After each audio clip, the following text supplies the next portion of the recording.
Hello po mga kababayan, si Dante Maravillas, Bicolano vlogger, broadcast journalist from Albay.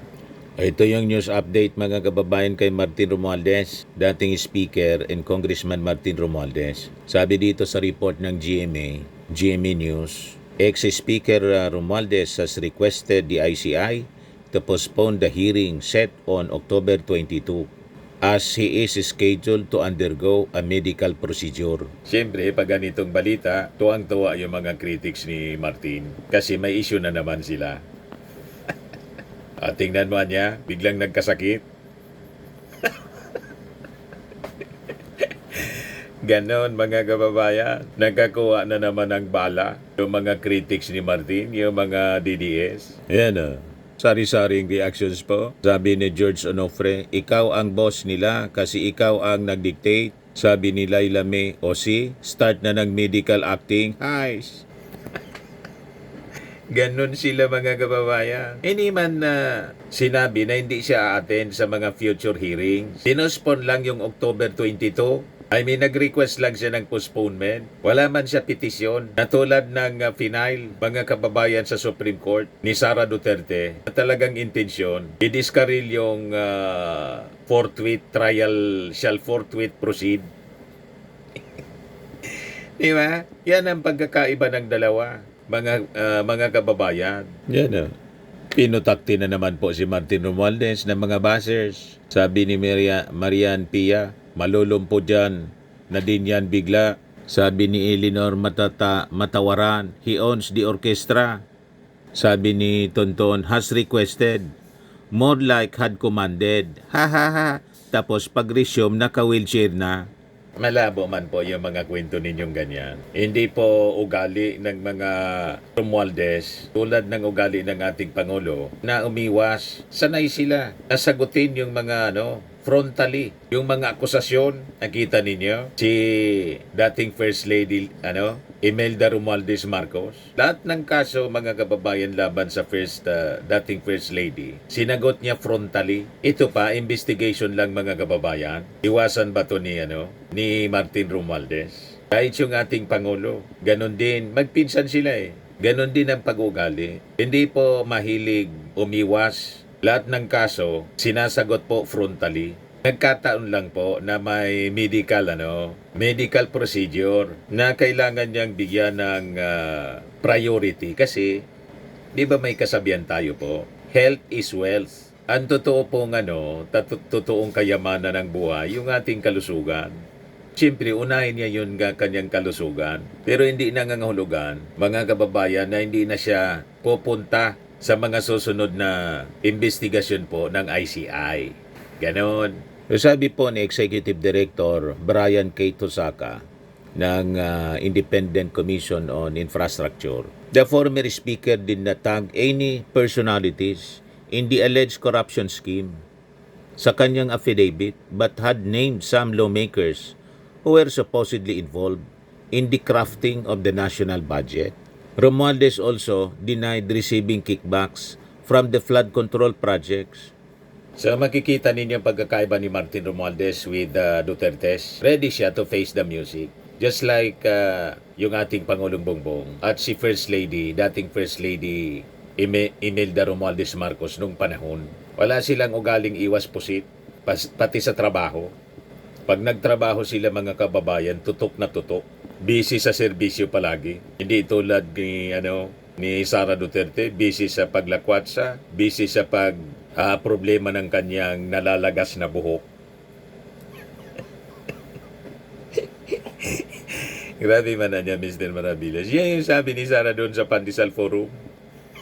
Mga bagay na walang kakwenta-kwenta. Yun ang wino-worry niya.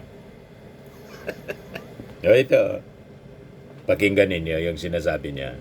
Sobra 50 ang nahuhulog, di ba? Nag-shampoo tayo, shampoo. Tapos pag ganun mo, sasama lahat yon, di ba? Tapos ilalagay ko sa tiles yun sa wall. Ganyan, dinidikit ko siya, nililinis ko siya, tapos tinitingnan ko. Na-stress, siguro na-stress ka na nga, kaya nahulog ang buhok mo. Na-stress ka pa kasi nahuhulog yung buhok sa ulo ko. Kung napapansin nyo, nauubos na yung buhok ko. Everyday na maligo ako, sobra 50 ang nahuhulog, di ba? Nag-shampoo tayo, shampoo. Tapos pag ganun mo, sasama lahat yon, di ba? Tapos nilalagay ko sa tiles yun sa wall. Ganyan, dinidikit ko siya, nililinis ko siya, tapos tinitingnan ko. Na-stress, siguro na-stress ka na nga, kaya nahulog ang buhok mo. Na-stress ka pa kasi nahuhulog yung buhok. Doon siya busy. Other than yung pagtanim niya ng kahoy at paglakwatsa, yung tree planting. Busy siya sa pagbantay ng kanyang nalalagas na buhok.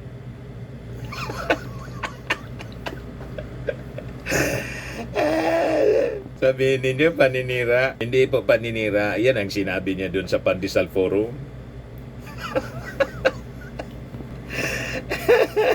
Pero si Martin Romualdez, ever since po, ang tutok, serbisyo sa ating mga mamamayang Pilipino. Busy siya sa pagkakraft ng mga batas, napapakinabangan ng mga mamamayan, at siyempre yung pagsiservisyo. Simula pa noon, kaya nga may Tingog Party List. Alam ba ninyo yung Tingog Party List? Si Martin Romualdez ang mismong nagsimula. Founding chairman po siya ng Tingog Party List. Yan founding chairman mismo, si Martin. It was established October 2, 2012. Base sa ating research, mga kababayan, una siyang tinawag na Tingog Litihon. Just to give you a background ng pagsisimula ng serbisyo publiko ni Martin Romualdez. So mula sa pagiging provincial party po, political party, naging regional movement siya sa Eastern Visayas. And now, naging boses na siya. Kasi yung tingog, ang ibig sabihin niyan sa English, voice. Pares din dito sa amin. Tingog. Salitang Bicol, salitang Bisaya, yung tingog. Naging national voice na siya sa buong Pilipinas. So, nagsimula siya with 200,000 active members from 143 city and municipal chapters sa Eastern Visayas, mga kababayan. At alam niyo ba, mga kababayan, noong 2018, si Sara Duterte, inalign niya yung kanyang hugpong ng pagbabago. Ang regional party nila, hugpong ng pagbabago, inalign pa po sa tingog. Nung maganda pa yung maganda pa yung relasyon ng dalawa. Baka isipin ninyo, nakipag-away si Martin kay Sara. Hindi po. Si Sara yun ang away. Alam na ninyo yung pinagmulan ng mag-ambisyon yung best friend ni Sara na si GMA. Inambisyonan yung speakership. At nang mabuking, kumampi, mga kababayan, si Sara kay GMA. Nag-resign bilang opisyal si Sara ng lakas CMD na presidente. Ang presidente po si Speaker Martin. The rest is history.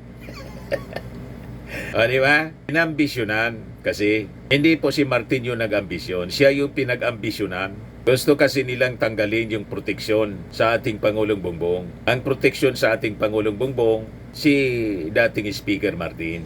So noon, si Sara pa yung nag-endorse kay Martin as the next Speaker of the House sa isang malaking HNP or hugpong rallies sa Eastern Visayas. All smile pa noon si Sara and all praises sa Tingog Party List for being one of the strongest regional forces in the country. Those were the days, mga kababayan, ng magandang relasyon pa. Hindi pa inaaway ni Sara ang Marcos Romualdez. So makikita ninyo, ang Tingog, mga kababayan, Party List was built on one thing.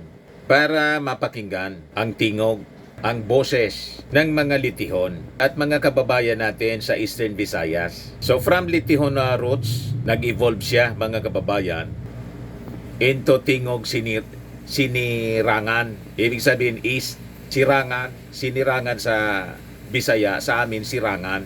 Kung sa Tagalog, sinilangan, representing the spirit of unity and resilience among Visayans. So nagsimula siya sa isang maliit na movement. Ngayon po, kilalang kilala na po ang Tingog Party List sa buong Pilipinas. Naging boses na po ng buong Pilipinas ang Tingog Party List. And siguro, kilala na rin po ninyo ang mga leaders ng Tingog Party List. Nandyan yung mga representatives na sina Yeda Romualdez, Jude Asidre, na interview na natin yon once, si Congressman Jude Asidre, at saka si Andrew Romualdez. So makikita ninyo, mga kababayan, sa mga taong ito kung paano gumalaw at pinatunayan nila kung paano ang isang regional movement lang can lead national change. Di ba? Siyempre, para sa kabutihan ng ating bansa, hindi sa personal na ambisyon. So makikita niyo rito mga kababayan, an achievement. Ito ang totoong achievement ng Tingog Party List. So hindi lang sila nakafocus sa legislation, sa totoong serbisyo sa ating mga mamamayan. Tingnan ninyo.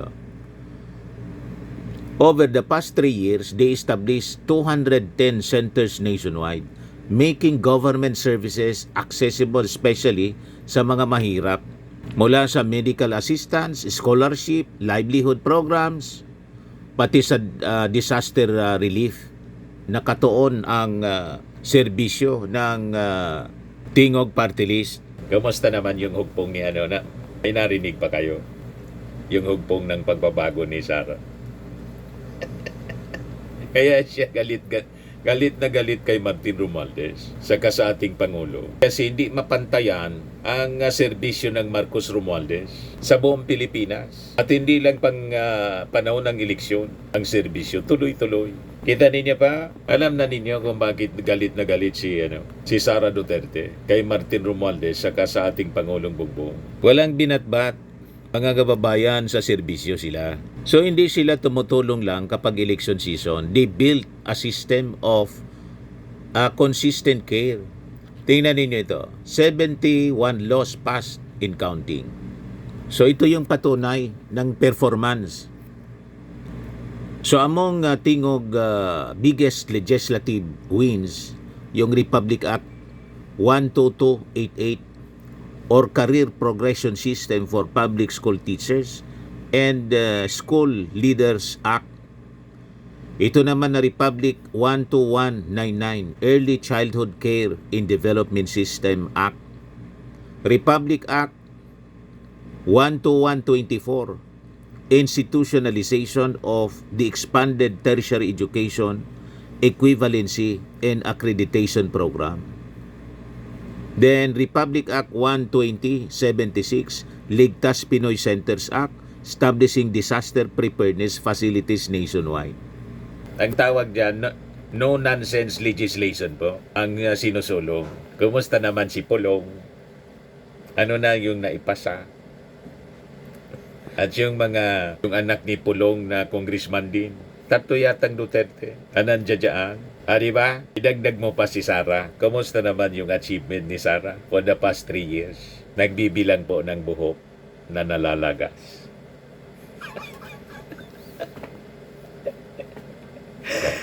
Din na yung pag-travel at tree planting niya. Yung concern niya, yung buhok na nalalagas daw. Yan ang sabi niya, ha? Hindi ko yung gawa-gawa. Siya mismo yung nagsabi. Pero tingnan naman ninyo si Martin Romualdez. Kaya dapat po ma-educate yung mga tao. Sino talaga ang totoong nagsiservisyo sa ating mga mamamayang Pilipino? Duterte o Marcos Romualdez? Di ba? Dito pa lang sa Tingog Party List po, wala na silang binatbat. Di ba? Ano pa? Ang Tingog Party List also pushed for the Higher Education Development and Innovation Act, local universities, and local universities and colleges governance act, and amendments to existing education laws tulad ng Higher Education Modernization Act and the TESDA Charter Act. At hindi lang edukasyon, nagpasa din sila ng bills protecting vulnerable sectors tulad ng Magna Carta of Children and Magna Carta of Workers sa informal economy. So makikita ninyo ang credentials ng Tingog Party List mula sa humanitarian to legislative leadership. Bongga sila mga kababayan. Bongga ang kanilang achievement po. So noong panahon ng COVID, ang Tingog Party List ay agad-agad lumabas sa Eastern Visayas para extend yung kanilang serbisyo nationwide. Doon pinatayo ang karagdagang centers nila. Kaya nga sa 13th founding anniversary nila, they reaffirmed one thing, their commitment to resilient, people-centered governance.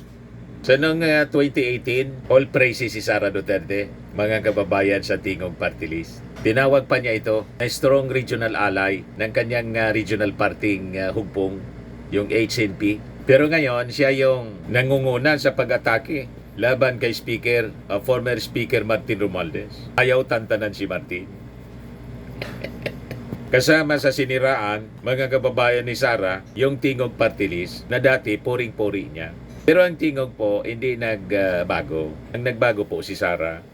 And ang totoo niyan, yung mga sinasabi ni Sara doon sa latest na press con niya at doon sa Pandesal Forum na nasa DepEd pa daw siya, sinisiraan na siya ng ating Pangulong Bongbong. May narinig kayo na paninira? Or ni Martin Romualdez na nira sa kanya. Sige nga, mag-search kayo sa YouTube kung may makuha kayong ni isang video man lang ng statement ni Martin or ng ating Pangulo na sinisiraan si Sara. Wala kayong makukuha na video. Pero yung paninira ni Sara po, nagkalat sa social media. Di ba? Nagkalat ang paninira, bukang bibig niya. Marcos Romualdez. Hindi daw magtrabaho ang ating Pangulo mula nang umalis siya. At si Martin daw ang lahat ng may kinalaman sa insertion. Ang nakapirma po si Chis Escudero sa BICAM. Nakita na ninyo? At malamang sa malamang dahil sa nag-request si Martin na i-postpone yung kanyang pagpunta sa ICI kasi mag-undergo siya sa medical procedure, malamang magpa-press-con uli si Sara. Sasabihin, tingnan mo anya, baka anya tatakas na rin tulad ni Saldico. Malamang ganon. Pati yung ganyan mga DDS influencers. Ganon ang sasabihin po. Nahilig silang mag-smear. Di ba? Pero tingnan niyo, hindi man umuobra yung kanilang mga paninira. So makikita ninyo na ang isang regional movement or political party, regional political party tulad po ng Tingog Party List, can shape national reform sa pamamagitan ng serbisyo, empathy, and siyempre legislation that truly matters. Habang yung iba busy sa political drama, ang Tingog po tuloy-tuloy sa pagtrabaho para matapos yung mga dapat na tapusin para sa bayan. Di ba? So kung may isang bagay mga kababayan dapat sabihin ng isang Pilipino, ayan na ang tunay na public service po, hindi kinakailangang sumigaw. Kasi pag may puso ka po, may puso ka sa ginagawa mo, maririnig ka kahit tahimik ka lang. Di ba? Ganun po. So nagets na po ninyo mga kababayan ang pagkakaiba ni Martin Romualdez ng Tingog Party List at saka ni Sara Duterte ng hugpong. Ano ang pagkakaiba? Yun ang contrast po. Yung isa, tahimik lang sa pagsiservisyo. Yung isa naman po, maingay na, lamang serbisyo na merwisyo pa. Ayos. Tapos hindi pa nahiya mga kababayan na mag-ambisyon sa 2028 presidential elections. Hindi lang 2028 presidential elections, gusto nang to make over bilang Pangulo now na. Malabo po mga kababayan. Sa mga naghanap ng malinis and spacious fitness gym, pumunta lang po kayo sa aming Colossal Fitness Gym. We also offer Grab Car Rental with our brand new 2023 model ng Toyota Innova. We also accept booking for those who are planning to travel via PAL, Cebu Pacific, and other airline companies, local and international, and bills payment for Meralco Bills, PLDT, Aleco Bills, etc. Ang Colossal Fitness Gym is located at 3rd floor Security Bank Building, Landco Business Park, Legazpi City, Albay. For inquiries, look for Chilon Maravillas. Contact number 0966-802-0949. Yan yung aming Innova. Lagi na pong matao sa amin. Pati mga foreigners po, tingnan ninyo. Mga British tourists sila. Ang lalaki ng katawan na, mga kababayan, nag-gym sa amin. Ito naman po, international. Ito mga mga European sila. Ito naman yung bago naming product na binibenta online, Eye Glow Serum. Whitening po siya galing sa South Korea. Tingnan ninyo yung epekto sa aking anak na architect entrepreneur, Riz Maravillas. For inquiries, look for Riz Maravillas on FB. Ito naman po, Firmax Firming and Lifting Cream, pinapahid po sa mga pulses and affected area. Ayan po ito sa mga pains at paninigas ng mga kaso-kasuan. Ito po, Automax Radiant Serum. Sa mukha naman yung application. Anti-aging po siya. You will look 10 years younger than your age. Ito naman po, yung bagong product naming binibenta online. I am Worldwide Amazing Pure Organic Barley Powdered Drink Mix from Australia. Mainam po ito sa mga cancer patients at for cancer prevention. Endorse nga po siya ni cancer survivor, actress Maritone Fernandez. For your inquiries, mag-message na lang kayo sa aking anak na architect entrepreneur Riz Maravillas. Sa mga mahilig naman po sa mga imported bags and wallets, dumiretso na lang kayo kay Ma'am Eileen Rosales, Eileen Closet po, nakabase sa Amerika.